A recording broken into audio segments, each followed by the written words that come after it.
Hey everyone, it is Fitz with the Daily Delivery. Hope you're doing well. I am fantastic, but I'm having some issues right now. I'm trying to pack for Kansas City. Am I going to be there 3 nights, 4 nights, 2 nights, 1 night? I don't know.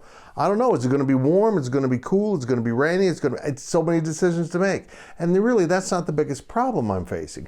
I also am facing the problem of, do I go in on Wednesday and watch the first round games that are usually kind of throwaway games because the top 6 teams in the conference get byes in a 10-school bracket.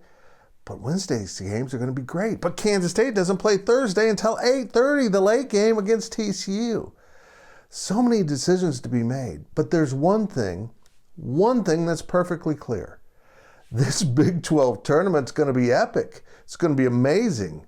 It starts with the very first game. This isn't a throwaway game. It's West Virginia and Texas Tech. West Virginia is probably in the bracket with a strong finish to its season, and Texas Tech probably is in. Maybe not. I'm not sure. But even if they're in, they're probably just in the play-in game in that, Dayton date. Ugh.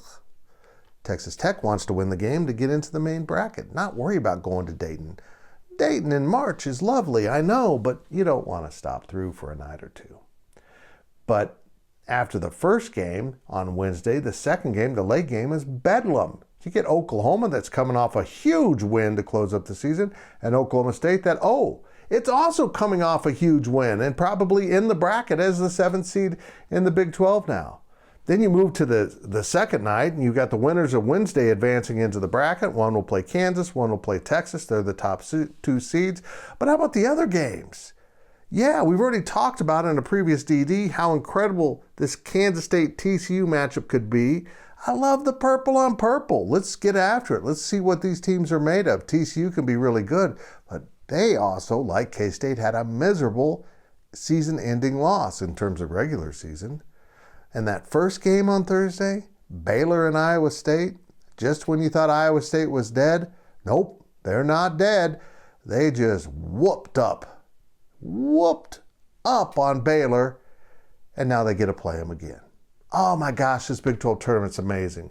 And I'm also excited that Brett Yormark, the new commissioner of this conference, gets to see why this event is in Kansas City and belongs in Kansas City. With KU the 1 seed and K-State the 3 seed, the energy around this tournament is going to be off the charts.